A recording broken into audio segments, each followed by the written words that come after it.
Bonjour.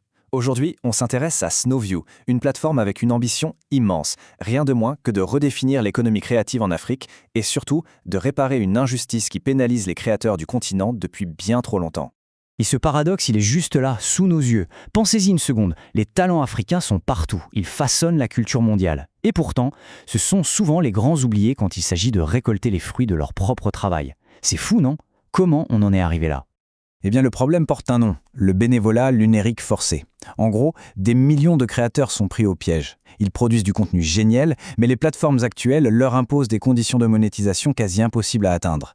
Et même quand ils y arrivent, les systèmes de paiement sont complètement déconnectés des réalités bancaires locales. Un vrai casse-tête. Alors, face à ce mur, une solution émerge. Snowview. Et attention, on ne parle pas juste d'une nouvelle appli. Non, c'est une véritable infrastructure, pensée et construite par des Africains pour des Africains. L'objectif, il est simple et puissant, reprendre le contrôle. Et le principe de base de Snowview change complètement la donne. C'est simple mais franchement, c'est révolutionnaire. Chaque vue a de la valeur et donc chaque talent mérite un salaire. Fini la course aux milliers d'abonnés pour espérer toucher quelque chose. Ici, la monétisation, c'est immédiat, dès la première vue. On l'a dit, c'est bien plus qu'une simple application. C'est un écosystème complet, pensé pour que les créateurs puissent s'exprimer librement sans être bloqués dans un seul format. Que ce soit en images, en texte ou en son, tout est possible. On a d'abord les frames. Ça, c'est la maison du contenu visuel, photos, vidéos. C'est ici que les créateurs d'images peuvent partager leur art et, bien sûr, le monétiser. Ensuite, il y a Echoes. Là, c'est le terrain de jeu des créateurs de textes, les écrivains, les journalistes, les poètes. C'est l'endroit où leurs mots trouvent enfin un écho et une valeur. Et pour finir, Waves.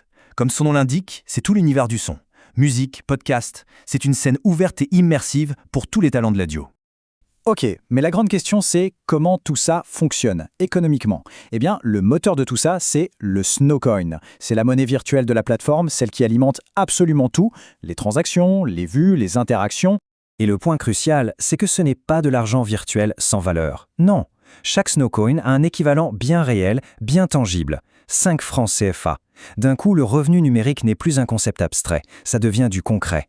Pour résumer, cet écosystème repose sur 3 piliers qui s'alimentent les uns les autres. On a les créateurs qui publient, les membres qui consomment et soutiennent, et les marques qui peuvent collaborer directement avec les talents.